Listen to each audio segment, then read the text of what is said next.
말씀은 우리 골로새서 2장 8절부터 19절인데요. 이 본문 세 번에 걸쳐서 설교를 해야 되는데요. 그래도 본문은 다 읽도록 하겠습니다.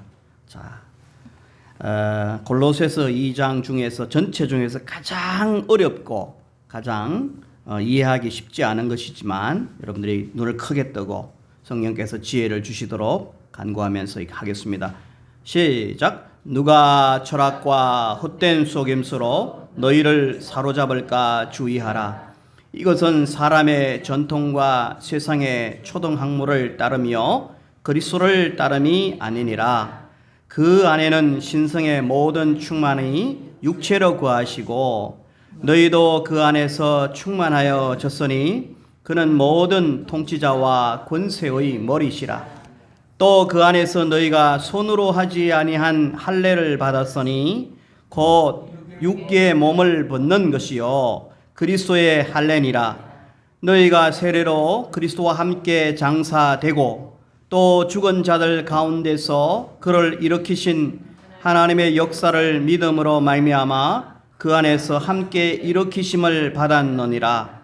또 범죄와 육체의 무할례로 죽었던 너희를 하나님이 그와 함께 살리시고 우리의 모든 죄를 사하시고 우리를 거스르고 불리하게 하는 법조문으로 쓴 정서를 지우시고 제하여 버리사 십자가에 못 박으시고 통치자들과 권세들을 무력화하여 드러내어 구경거리로 삼으시고 십자가로 그들을 이기셨느니라. 그러므로 먹고 마시는 것과 절기나 초하루나 안식일을 이유로 누구든지 너희를 비판하지 못하게 하라. 이것들은 장래의 일의 그림자이나 몸은 그리스도의 것이니라.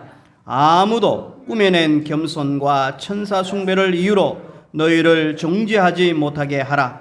그가 그 본 것에 의지하여 그 육신의 생각을 따라 헛되이 과장하고 머리를 붙들지 아니하는지라. 온 몸이 머리로 말미암아 마디와 힘줄로 공급함을 받고 연합하여 하나님이 자라게 하심으로 자라느니라. 아멘.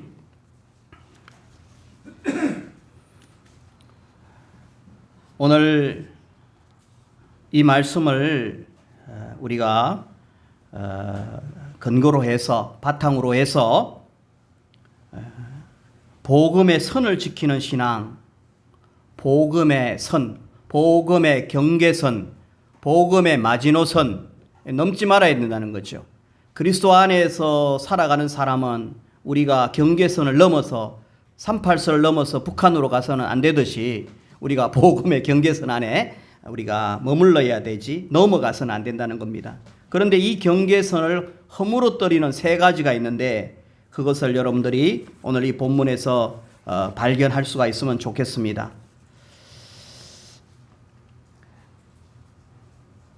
그래서 이 본문을 가지고 이렇게 또 다양하게 설교 제목을 만들어 볼 수가 있어요. 가짜에 속지 말고 진짜를 붙드십시오. 가짜에 속지 말고 진짜에 붙들리십시오. 또 이 복음을 가만히 보면서 복음의 선을 넘지 마십시오. 이렇게 표현해도 괜찮겠습니다. 오늘 서론 말씀 가운데 짝퉁과 진품의 차이를 먼저 말씀드리려고 합니다. 여러분, 시장이나 인터넷 쇼핑을 하다 보면 이 짝퉁, 가품을 만날 때가 있습니다. 겉모습은 진품과 거의 똑같지만 결정적인 순간에 품질이 드러나고 결국 금방 망가지고 맙니다. 신앙생활에도 짝퉁 복음이 있습니다. 사도 바울은 오늘 골로새 성도들에게 우리가 신앙인으로서 절대 넘어가지 말아야 할 세 가지 짝퉁 위험한 경계선을 경고하고 있습니다. 먼저 오늘 우리는 이 본문을 대하면서 좀 재미있게 전체적으로 좀 골격을 좀 잡을 필요가 있어요. 창세기 1장을 이렇게 가만히 보면은요, 하나님께서 천지를 창조하는 이야기가 나와요. 그걸 가만히 읽다 보면, 여러분 읽다 보면은 하나님은 먼저 공간을 만드시는구나. 공간을 다른 말로 말하면은 틀이라고 해요. 틀. 형식을 하나 딱 만드시고 틀을 만드시고 다른 말로 막 프레임을 만드세요. 딱 프레임을 만드시고 그 다음에 1, 2, 3, 3일 동안을 프레임을 만드시고 그 프레임 속에 틀 속에 4일, 5일, 6일은 내용을 채운대요. 프레임, 필 이게 구조예요. 형식을 딱 만드시고 우주를 만드시고 그 속에 별과 달, 태양을 채우시고 또 지구를 만드시고 바다를 만드시고 바다 속에 들어갈 것들을 채우시잖아요. 지구에는 또 지구대로 땅에는 열매 맺는 식물들과 과실나무들을 채우시고 그렇게 하는 것을 보면은 아하 창세기가 이렇게 전개가 되는구나. 이렇게 전체를 보는 눈, 그림을 그리고 보면은 너무너무 재미가 있어요. 마찬가지로 오늘 골로새서를 보면은 이렇게 먼저 예를 한번 들어볼게요. 여러분 우리가 위임식이나 또 우리 권사님들이나 장로님들이나 안수집사님을 세울 때 우리는 각 교회들마다 그게 어떻게 보면은 교회의 직분을 세우는 사건이거든요. 놀라운 사건이죠. 교회의 성장을 의미하기도 하고 또 교회가 반듯하게 기둥들이 세워나가는 그 과정 속에서 제일 먼저는 일부 예배가 있습니다. 예배 때는 설교도 있고 기도도 있고 찬송이 있죠. 끝나고 나면은 2부가 되어지면은 뭐 목사님을 세우던 또 이제 장로님을 세우던 권사님을 세우던 일으켜서 축복 기도하고 그죠? 권면도 합니다. 그 이후에 다른 목사님들을 초청을 해요.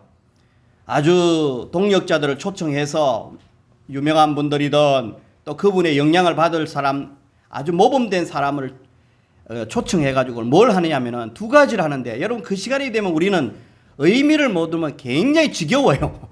2시간씩 흘러가면은 좀 짧게 좀 하지 이렇게 되는데요. 거기 보면 반드시 두 가지 요소가 있습니다. 뭐가 있습니까? 권면과 축사가 있어요. 오늘 골로새서를 가만히 보면은요, 그것들이 교회 안에서 한 행사에 사람을 세우는 것은 너무나 중요하잖아요. 그죠? 사람을 세우는 건 너무 중요한데 거기에는 교훈이 들어가야 하고 축사가 들어가야 되고 거기에는 권면이 들어가야 되는데 많은 사람들이 알든 모르든 보니 가만히 보면은요, 이 권면할 때 축사하고 축사하는 사람이 권면하는데 축사는요, 좋은 이야기만 하는 거예요. 예수님 중심으로 바람직한 이야기를 하는 거예요. 그리고 권면은 뭐냐면은 해서는 안 될 일을 이야기하는 거예요. 다시 말하면 사도 바울은 골로새서 1장 28절에 보면은 이런 거예요. 목회라고 하는 것들 또 복음을 전파한다는 것. 나는 복음의 일꾼이다. 우리 금년에 우리 교회 표 아닙니까? 복음의 일꾼이다. 일꾼은 뭘 하느냐 하면은 핵심적인 사역이 뭐냐 하면은 복음 전파입니다. 맞습니까? 일꾼은 복음을 전파해야 된다. 그런데 복음을 전파한다는 것은 도대체 무엇인가? 복음은 예수 그리스도인데 예수 그리스도를 전파한다는 것은 도대체 무엇이란 말인가? 그 방법은 두 가지로 이야기하고 있습니다. 각 사람에게 권면하는 거예요. 두 번째, 각 사람을 가르치는 거예요. 근데 이게 그 말이라 이렇게 생각하지만 요거를 헬라어로 가만히 보면은 전파한다 이퀄 전파는 두 가지 방법으로 가는데 권면과 가르침이에요. 가르침은 예수 그리스도에 대하여 또 실생활에 대하여 교훈에 대하여 그냥 긍정적인 교훈을 하는 것이 가르침이에요. 가르침. 그리고 거기 앞에 권면이라고 하는 것은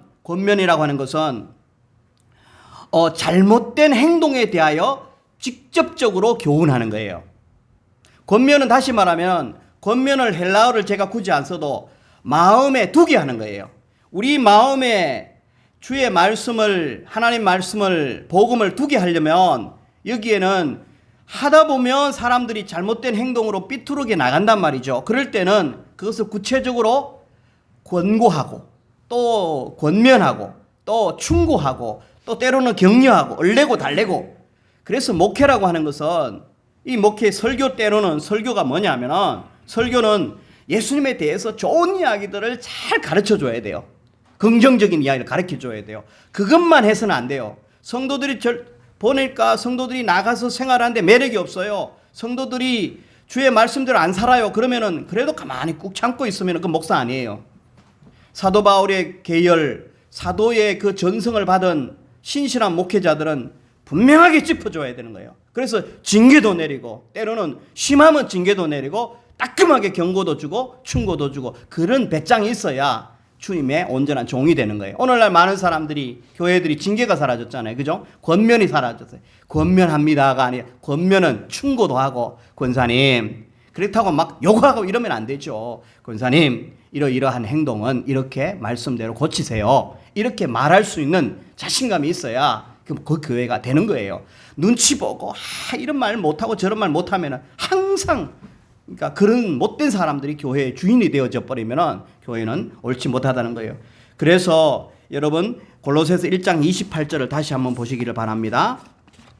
골로새서 1장 28절 시작.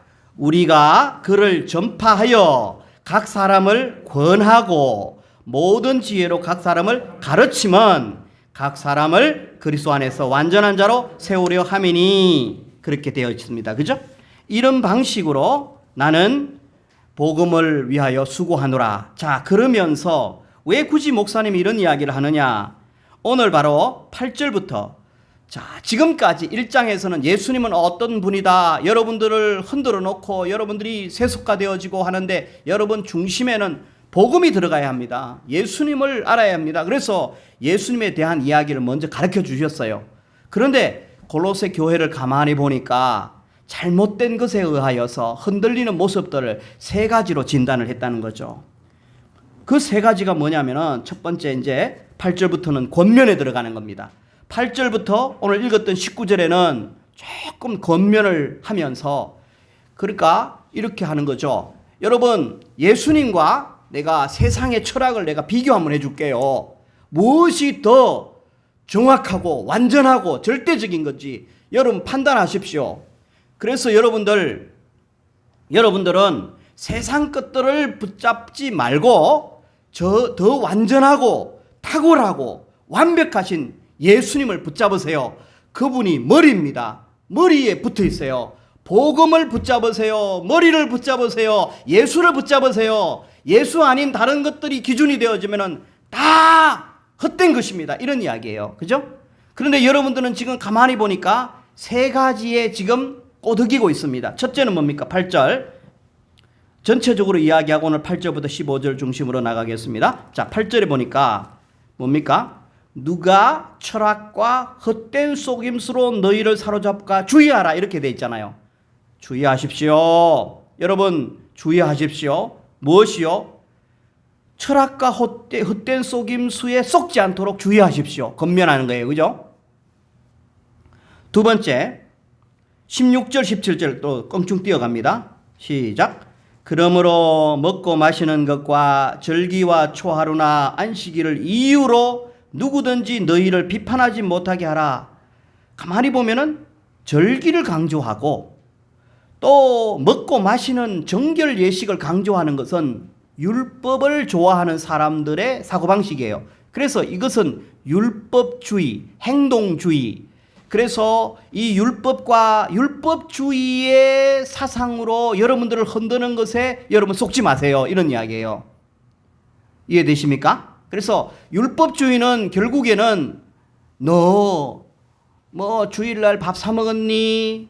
또 뭐 너 술을 먹었니 안 먹었니? 11조 하니 안 하니? 이런 것 가지고, 이런 그림자 가지고, 여러분 예를 들면은 사람은요 무엇이 더 본체는 얼굴과 그림자가 있어요. 사람은 몸과 그림자가 있어요. 근데 몸은 키가 크든 키가 작든 그림자는 그거의 차이가 별로 없어요. 그런데 사람을 가만히 보면은 몸이 이쁘고 아름답고 요걸 가지고 좀 다루어야 되는데, 그림자를 보고 그림자가 이쁘니 그림자가 덜 생겼니 잘 생겼니 이렇게 가지고 평가를 하는 것은 참 어리석은 일이라는 거예요. 그죠? 그림자로 사람을 평가해서는 안 된다는 거죠. 그죠? 그러니까 안식일이나 또 뭐 지키고 안 지키고 뭘 먹고 안 먹고 손을 씻고 안 씻고 이런 거 가지고, 왜 밥 먹기 전에 예배하기 전에 손 안 씻었어요? 이런 거 가지고 사람을 평가하는 이런 율법주의에 속지 마세요. 이것을 자꾸 강조하면 복음의 선을 넘어가는 겁니다. 이런 이야기예요. 이해되십니까? 그래서 이거는 다음 시간에 하기로 하고, 그리고 18절, 19절 같이 읽어보겠습니다. 시작. 아무도 꾸며낸 겸손과 천사 숭배를 이유로 너희를 정죄하지 못하게 하라. 이게 세 번째 경계선인데요. 너희는 정죄받지 말아라 이 말이에요. 그죠? 너희는 속지 말아라, 정죄받지 말아라. 그 누구도 너희를 비판하거나 너희를 무시하지 못하도록 만들어라는 거예요. 그 앞에 뭡니까? 아무도 꾸며낸 겸손과 천사 숭배를 이유로. 좀 어려워요. 그죠? 그러면 이거를 이렇게 여러분이 설명해 볼 뿐만 됩니다. 이거는 신비주의다, 영성이다. 앞에서 율법으로 사람을 자꾸 평가하고 정죄하는 것은 관계를 깨는 거잖아요. 관계에서 주의를 해야 되고, 앞에서 그 앞에서 철학, 이거는 사고방식이에요. 이성이에요. 이성주의에 속지 마라. 관계에서 율법주의에 속지 마라. 세 번째는 신비주의에 속지 마라는 거예요. 영성에 속지 마라는 거예요. 자, 설명해 보겠습니다. 꾸며낸 겸손. 겸손은, 오리지널 겸손은 그냥 겸손한 거예요. 그런데 꾸며낸 겸손하고 천사 숭배를 이유로, 이 말을 어떻게 그냥 성도들, 평신도들은 이 말을 이해 못해요. 이런 거예요. 사람은, 여러분, 사람은 타락했지 않습니까? 우리 사람은 너무나 연약합니다. 사람은 너무 연약하고 하나님 보실 때 보잘것없는 사람입니다. 하나님 앞에 설 자가 아무도 없습니다. 말 되죠? 근데 너무너무 지나치게 사람을 깔아뭉개는 거예요. 여러분, 우리는 지렁이와 같은 사람입니다. 말은 맞아요. 여기까지는 좋은데, 그러니까 지나치게 사람을 약화시키고 겸손하게 만들고 비하시켜 가지고는, 그러면 여러분, 그러면은 우리 이경자 권사님 이렇게 약하고, 당신이 그렇지 않습니까? 나약하고 지성도 타락하고 뭐 감성도 다 타락해 가지고 당신 스스로 하나님 앞에 당당히 설 수 있겠습니까? 앞에 것을 너무나 겸손을 강화시켜 놓으면은 하나님 앞에 당당하게 설 수 있겠습니까? 질문하면은 뭐라 그래요? 글쎄요, 하나님 앞에 서는 데는 누군가가 필요하겠네요. 누군가 나를 데려줘야 되고, 데려다 가줘야 되고, 나를 좀 도와줘야 되겠네. 이런 생각이 차가오르게 만드는 거예요. 그러면 뭡니까? 여러분이 스스로 하나님 앞에는 도저히 여러분은 타락하고 연약하고 여러분 너무너무 부실해서 하나님 앞에 스스로 나아갈 수 없는 존재입니다. 따라서 천사들을 숭배하고 천사의 도움을 받아야 하고 천사의 협조를 받아야 됩니다. 그래서 천사를 우리는 나름대로 연구해야 되고 만나야 되고 체험해야 되고, 누가 천사가 만나줍니까? 근데 못 만나놓고 만났다고 거짓말하고 막 신비체험을 했다고 그러면서 천사를 숭배해서 천사가 필요한 것처럼 이야기해서, 그래서 이런 사람들은, 소수의 천사를 만났다는 사람들은 나는 신비를 체험해서, 그러면 신비 체험하지 않은 사람들을 무시합니다. 괄시합니다. 영성의 우월주의를 주장하면서 괄시하고 무시해서 여러분들도 천사를 만나도록 노력하시오. 내 신비주의를 좀 따라오시오. 나는 비밀스러운 게 있습니다. 이렇게 하면 홀딱 속아 넘어갈까요? 안 넘어갈까요? 골로새 사람들 홀딱 속아 넘어간다는 거예요. 오늘날 이단들도 많이 그렇잖아요. 그죠? 그래서 이런 이유로 너희를 정죄하지 못하게 하라. 너희들은 그리스도 앞에, 하나님 앞에 당당히 설 수 있는 자다. 1대1로 만날 수 있는 자인데 예수님이 그것을 다 허락해 놓았는데 왜 천사가 필요하냐? 이놈들아, 천사가 필요하다는 걸 속지 말아라. 그래서 영성에 속지 말아라. 그러니까 영성주의, 신비주의에 속지 말라는 겁니다. 근데 오늘날 이걸 모르면 너무너무 사람을 나약하게 시키고 막 그렇게 하면은 천사가 은근하게 필요한 것처럼, 철학이 필요한 것처럼 그렇게 한단 말이죠. 그래서 18절, 그러면서 이 사람들, 너희들 지금 붙들고 있는 게 이상한 거 붙들고 있어. 그러면 19절 뭐라고 합니까? 시작. 머리를 붙들지 아니하는지라. 그렇잖아요. 머리가 누굽니까? 예수님. 예수님을 안 붙들기 때문에 흔들리는 거야. 예수님 꼭 붙들어. 그분 붙들면은 그분과 교제하고 동행하면 그분이 충분하게 여러분을 세워줘. 여러분은 부족함 없어. 잘하게 돼. 성장하게 돼. 저놈들은 예수님을 안 붙들고 쓸데없는 것을 붙들기 때문에 잘하지 못하는 거야. 이렇게 이야기하는 겁니다. 그러나 그리스도 안에서 주님, 머리 되신 주님을 잘 붙들면 잘하고 성장하게 되어진다. 이런 이야기인 거예요. 자, 그러므로 일단 한번 보십시다. 사도 바울은 전파하면서 예수 그리스도를 마음껏 선포합니다. 그죠? 가르칩니다. 그리고 권면합니다. 골로새의 세 가지 암은 첫 번째 지성주의, 두 번째는 뭡니까? 율법주의, 세 번째는 신비주의. 이것에 속지 말라 이렇게 이야기합니다. 전체적인 골격은 그렇게 되어 있습니다. 그죠? 자, 그러면 오늘 첫 번째 걸 한번 하나씩 해보고 우리 삶 속에 적용했으면 좋겠습니다. 우리가 주의해야 할 것들. 자, 8절 우리가 지난 시간에 좀 했습니다만은 한번 보십시다. 누가 철학과 헛된 속임수로 너희를 사로잡을까 주의하라. 이것은 사람의 전통과 세상의 초등학문을 따른 것이다. 이렇게 이야기합니다. 골로새 교회에 있었던 여러 이단의 가르침을 한마디로 철학과 헛된 속임수라고 규정을 합니다. 철학과 헛된 속임수를 우리가 다른 철학과 헛된 속임수를 철학은 철학이고 헛된 속임수를 다른 것으로 각각으로 해석을 해야 될까요? 이렇게 보면은 철학은 철학, 헛된 속임수를 각각 다른 것으로 의미로 해석할 수가 있겠지만은 이것을 원문에 보면은 정관사가 철학 앞에만 붙어 있습니다. 더 철학 그리고 헛된 속임수, 그 정관사가 철학과 헛된 속임수에 다 걸려든다는 거예요. 다시 말하면은 철학이나 헛된 속임수나 동의어라는 거예요. 같은 개념이라는 거예요. 누가 철학 그것이 바로 헛된 속임수를 자아내는 것이다. 이해되십니까? 철학은 공허하고 또 속이는, 헛된이라고 하는 표현이, 그죠? 헛되다는 것은 공허하다, 속이다 이런 말이에요. 그래서 그들이 주장하는 철학을 따라가면 너희 마음이 헛되게 되어지고 공허하게 되어진다는 것이지요. 철학은 사실은 제가 철학 전공한 사람 아닙니까? 그죠? 철학은 필로스와 소피아라고 하는 말의 합성어예요. 필로스는 필레아, 필로스, 이건 사랑한다. 로고스, 우리가 이렇게 여러 가지 그리스어들, 헬라어들 가운데서 그런 언어들을 많이 이렇게 우리가 빌려왔었습니다만 필로스라고 하는 것은 사랑한다. 그리고 소피아는 지혜를 말하는 거예요. 그러니까 필로소피아는 지혜를 사랑한다. 그런데 여러분, 그냥 객관적이고 순수하게 학문적인 그런 지혜를 탐구하고 사랑하는 것은 그게 중립적인 가치죠. 나쁜 것은 아니에요. 근데 오늘 사도 바울이 여기에서 이걸 보고는 모든 철학하는 사람은 다 공격하면 안 되는 거예요. 여기에서 이 골로새 시대에 골로새 교회에서 이 철학자들은 궤변가들이었어요. 순수한 지혜를 사랑하는 철학이 아니라 믿음을 흔드는 잘못된 지성주의를 가진 자들을 말하는 거예요. 다시 한번 따라합시다. 믿음을 흔드는 잘못된 지성주의.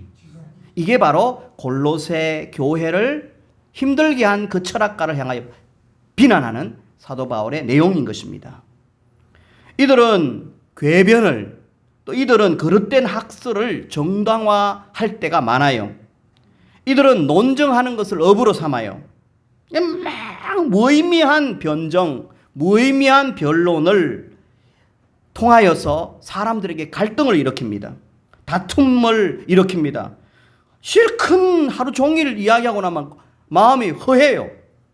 뭘 이야기했지? 공허해요.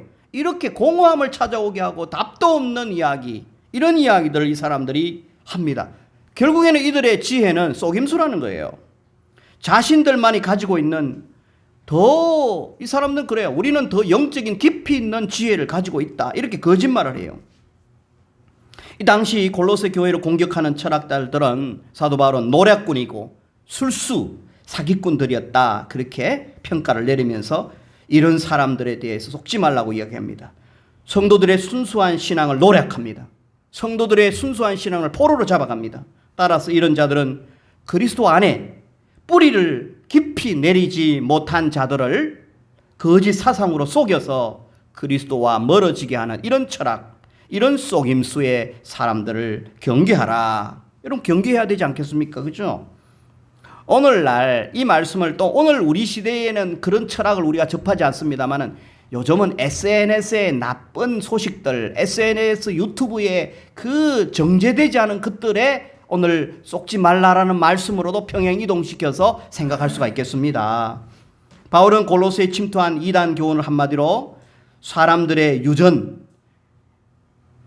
여러분 이런 철학들은 이것은 사람의 전통과 사람의 유전과 세상의 초던 학문을 따름이다 이렇게 평가를 내립니다. 무슨 이야기입니까? 그들은 똑똑한 척하고 지혜를 논한다고 하지만 실컷 이야기해봐야 공허하고, 그렇지만은 그들의 이야기들은 사람들로부터 전수받은 유전이라는 거예요. 사람들에 의하여서 내려온 전통이라는 거예요. 여러분 딱 깨놓고 생각해 봅시다. 유교에서 내려온 이야기, 불교에서 내려놓은 이야기, 우리 선조들이 내려준 이야기들, 그걸 다 복음으로, 복음의 망으로 걸러보면은 잘못된 게 많아요. 그냥 우리가 전통이가 따라하는 거지. 그죠? 우리가 대한민국에 흘러내려온 모든 전통들, 이것들이 어떤 것은 옳은 것도 있고 어떤 것은 그런 것도 있는데 이것이 복음으로 생각하면 안 돼요. 그러나 유대인들도 마찬가지, 골로새 그 당시에 철학가들이 이야기하는 것들 가만히 사도 바울이 복음의 체를 가지고 그리스도의 관점에서, 하나님의 관점에서 가만히 평가를 해보니까 모두가 사람으로부터 왔다는 거예요. 사람은 누굽니까? 아무리 머리가 좋아도, 아무리 지혜로워도 한계가 있어요. 자기 생각이에요. 결국엔 사람에게서, 머리에서 나온 것은 진리가 아니라 인본적인 사상이라는 거예요. 그래서 철학과 또 이렇게 속임수하는 것은 사람이 만들어낸 진리 아닌 사상에 여러분 속지 말라는 이야기죠. 이해되십니까? 예.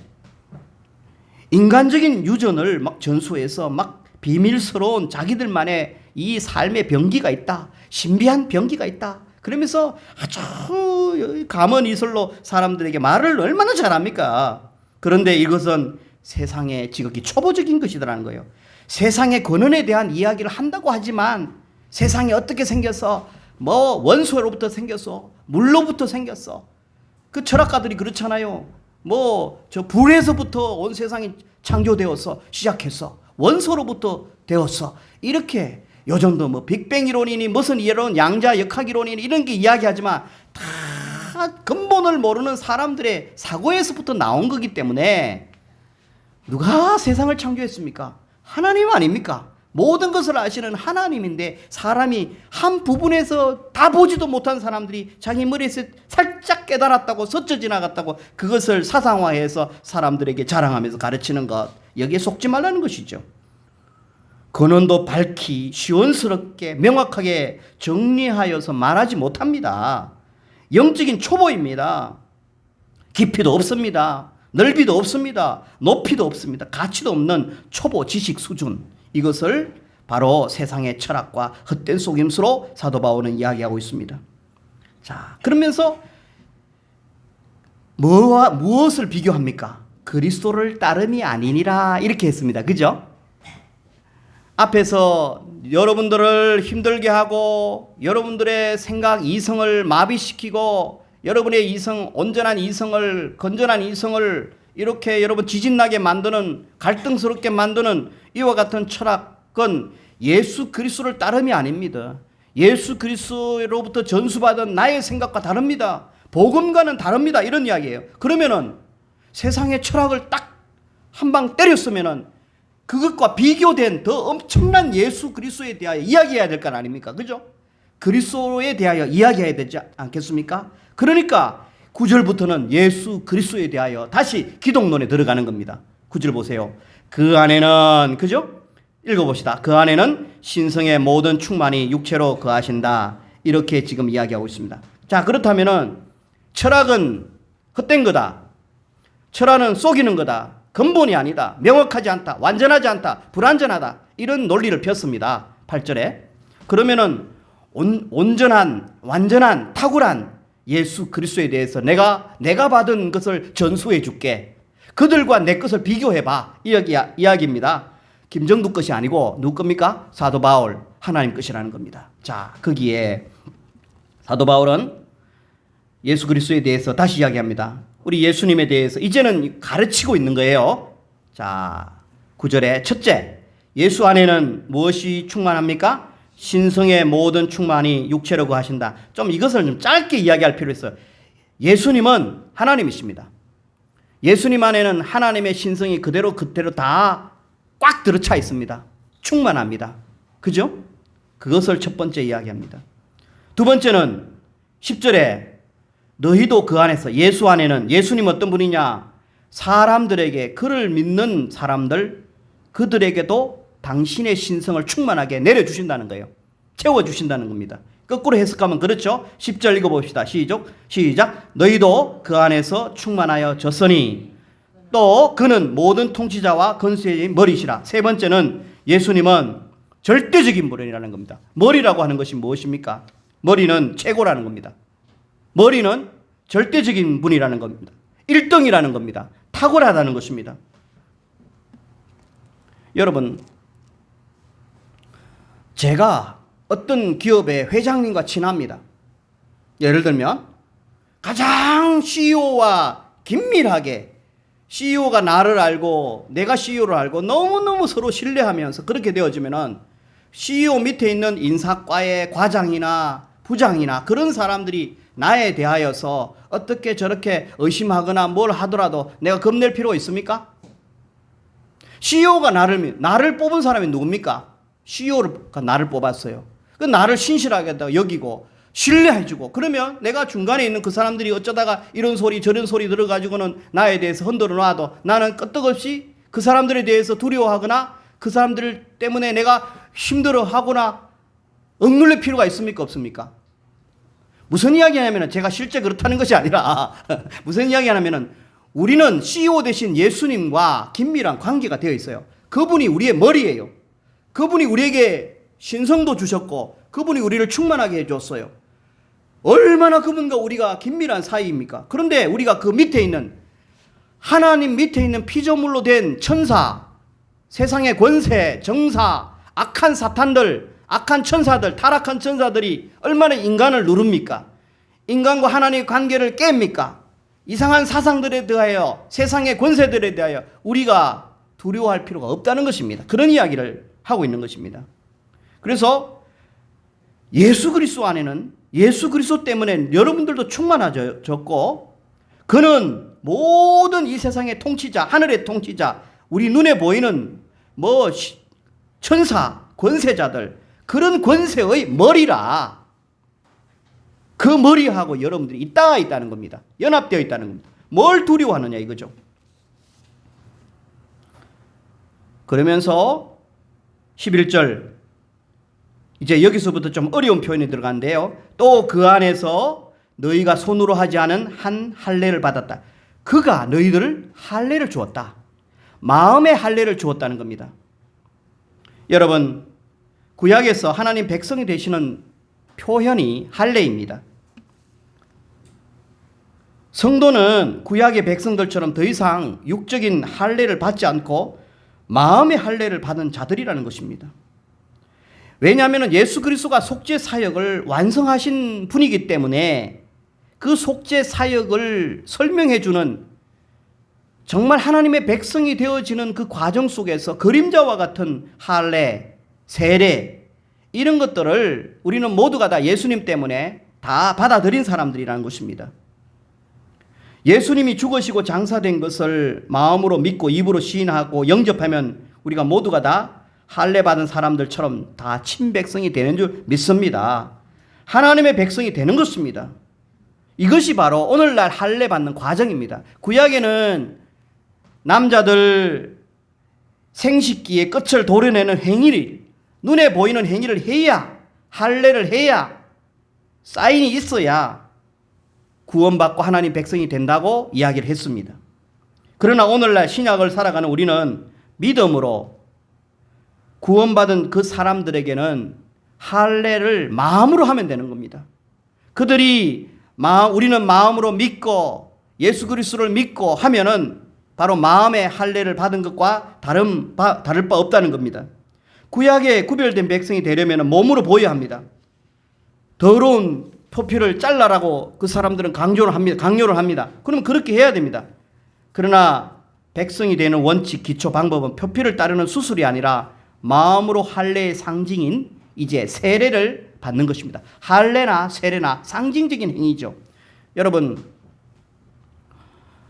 구약의 백성들은 할례로, 신약의 백성들로 넘어오면서는 세례로. 세례라고 하는 것이 무엇입니까? 세례는 물속에 푹 들어가는 거예요. 물속에 들어가는 것은 뭡니까? 너는 옛 본성이 죽었다. 그리고 물속에서 다시 올라옵니다. 이거는 너는 하나님을 향하여 살았다. 거룩하게 새 생명을 받은 중생한 사람이 되었다. 이런 뜻입니다. 그래서 사실은 물을 찍어서 바르는 이런 세례보다는 그죠? 저는 침례파는 아니지만은 오리지널 세례는 물속에 푹 들어갑니다. 그러면 물속에 들어가는 순간에 꼬르륵 하면서 더 이상 너는 죽었다 이 말입니다. 너 이제 과거는 죽었다. 그리고 조금 있다가 어떤 목사님들, 재밌는 목사님들은 침례교 목사님은 조금 더 오래 놔두겠죠. 고집 센 사람일수록 오직 딱 품가놨다가 그걸 푹 드러내면은 하고는 이제 살았다. 이거는 산소가 공급되어서 살았다는 의미도 있지만 이제는 나는 과거는 죽고 이제 하나님을 향하여 예수님의 이름으로 살았다. 이런 의미가 세례라는 것입니다.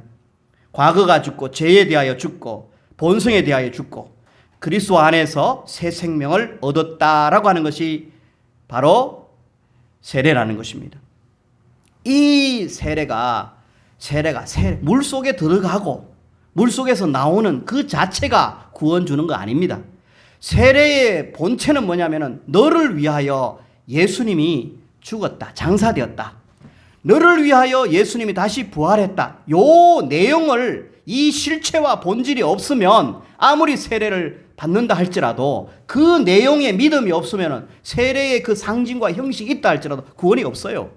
할례 아무리 남자가 수술을 잘한다고 해서 깔끔하게 한다고 해서 그 내용 속에 나는 하나님의 친백성이 되기를 마음으로 믿고 신뢰하면서 진정성을 가지고 믿음으로 돌진해야 믿음으로 영접하면서 한 마음이 되면서 할례에 임해야 그 할례가 하나님 친백성이 되는 것처럼 실체가 없이 본질이 없이 형식만 가지고는 안 된다는 겁니다. 여러분, 우리는 그리스도와 함께 세례와 할례를 통하여 그리스도와 함께 장사된 사람이 되었습니다. 아멘입니까? 그리스도와 함께 죽었다. 근데 여러분, 여기서요, 장사되었다. 함께 장사되었다.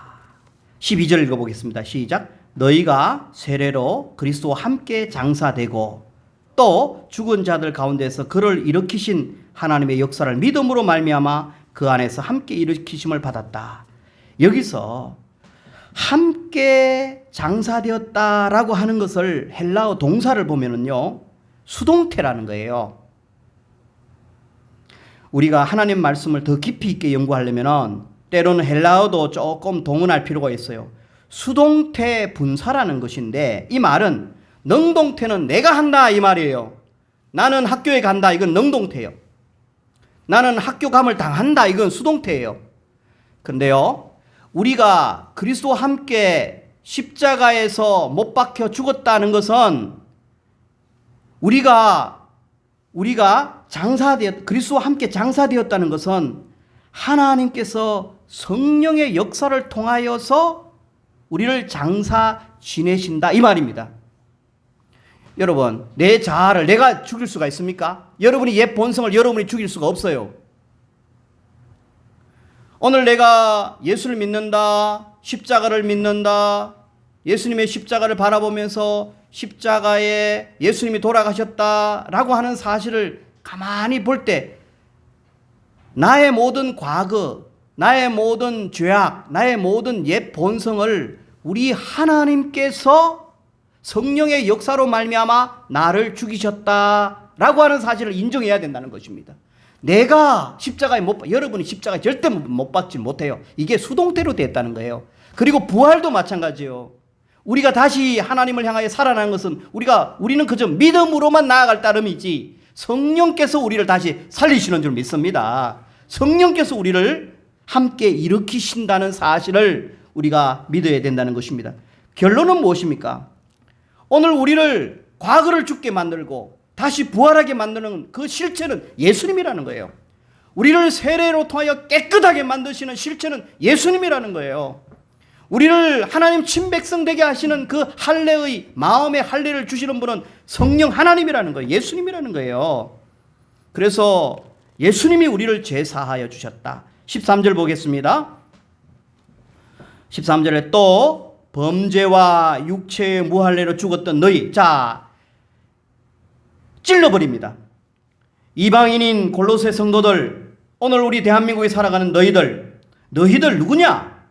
에베소서 2장에도 너희들은 영적으로 완전히 죽었던 사람이라고 이야기하는 것처럼 여기도 봐요. 여러분들은 범죄, 여러분들은 육체의 무할례자 아니냐?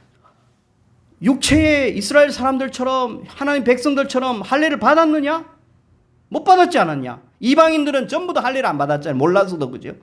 무할례자 아니냐? 그렇다면 하나님의 친백성 아니다, 여러분들. 하나님과 멀어졌던 사람들이다. 하나님과 이탈된 상태에 있는 사람들이었다. 정도에서 벗어난 사람들이었다. 허물과 범죄와 과실로 충만한 그런 사람들이었다. 그런데 이런 여러분들을, 죽었던 너희를 하나님이 그와 함께, 예수님과 함께 하나님이 살리셨다. 여기 이제 신적 수동 때 하나님이 살리셨다. 또 우리의 모든 죄를 하나님이 사하셨다. 14절, 우리를 거스르고 불리하게 하는 법조문으로 쓴 정서를 지우시고, 이게 뭐냐? 율법의 빈문서를, 율법은 무엇입니까? 너는 이런 거 해야 돼. 율법은 바로 우리로 하여금 죄를 깨닫고 어려워질 수 있는 그런 존재임을 깨닫게도 하실 뿐만 아니라 우리가 준수해야 할 여러 가지 법령들이 있습니다. 그 모든 그 법령들을 꼭 그것은 마치 빈문서와 같아요. 빈문서를 십자가에 못 박았다는 거예요. 예수님이 십자가에 죽으실 때는 율법을 못 박은 거예요. 이 말이 아멘 되십니까? 예수님께서 십자가에 죽으실 때는 과거의 율법을 십자가에 못 박으신 거예요. 그리고 빈문서를 못 박은 거예요. 율법은 여러분을 정죄합니다. 여러분을 이끄는 몽학선생이라고 하지만 실체가 아닙니다. 그것을 다 못 박았기 때문에 우리는 더 이상 율법이 우리를, 너는 죄인이야, 여전히 죄인이야. 예수님은 그렇게 이야기하지 않습니다. 내가 율법을 다 이루었다. 그래서 내가 죽었다. 너 내 아들, 나를 믿는 내 백성들 정죄하지 마. 내가 다 저 사람들에게 자유를 주었어. 더 이상 정죄하지 마. 그래서 여러분, 우리 예수님을 믿으면 율법이 우리에게 주는 저 정죄를 우리는 막아주게 되는 줄 믿습니다. 그래서 14절에 우리를 거스르고 불리하게 하는 법조문을 쓴 정서를 내가 지웠다는 겁니다. 하나님이, 예수님이 깨끗하게 지웠다. 씻어버렸다. 그리고 버렸다. 그 모든 것을 보십시오. 십자가에 못 박으셨다는 거예요. 율법을 십자가에 못 박으셨다.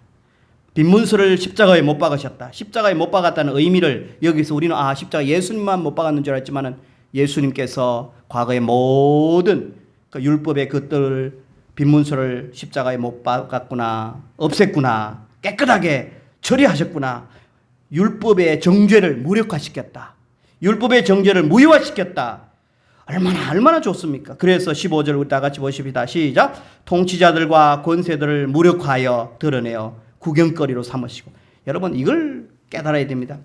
전쟁을 합니다. 마지막입니다. 전쟁을 해서 이 영적인 전쟁을 떠올려야 됩니다. 우리 예수님 장군과 그리고 세상 사탄, 또 악한 천사들, 우리를 타락하게 하고 하나님의 백성들을 힘들게 하는 그 모든 것들과 우리 주님께서 싸우셨습니다. 그래서 마침내 싸움에서 주님이 이기셨습니다. 그러면 상대방의 적진의 장수들을 어떻게 합니까? 그 자리에서 죽이는 것이 아니라 그 사람들의 옷을 발가벗겨 버립니다. 그리고는 돌아오는 개선 마차에, 승리의 마차에 질질 끌고 옵니다. 그죠? 그리고는 그 사람들을 부끄럽게 만들고 그 사람을 무력화시켜버리고 질질 끌고 올 때에 아군들의 백성들은 환호성을 칩니다. 야, 우리 예수님 승리하셨다. 저놈들 질질 끌고 완전히 짓밟아버렸다. 저놈들의 세력을 무력화시켰다. 승리를 경축하는 그런 주인공이 우리 예수님이라는 거예요. 여러분, 15절 다시 읽어보겠습니다. 시작. 통치자들과 권세들을 무력하여 드러내어 구금거리로 삼으시고 십자가로 그들을 이기셨느니라. 앞에서 누가 철학과 속임수로 예수님보다 그것들이 더 낫다고 이야기하더냐? 예수님은 여러분들을 완전히 정죄를 하지 못하도록 무력화시키고 십자가에 죽으시고 여러분들을 힘들게 하는 모든 요소, 악한 것들, 악한 사탄들을 다 짓밟아버리고 승리하신 그 예수님, 완전하시고 이 예수님에 대하여서 더 필요한 것이 무엇이냐? 속죄사역의 이 완전성을 지금 부인하고 주장하는, 그래서 예수님 외에 다른 것이 필요하다고 말하는 저 헛된 속임수 철학들을 왜 여러분들은 따라가야만 하는가?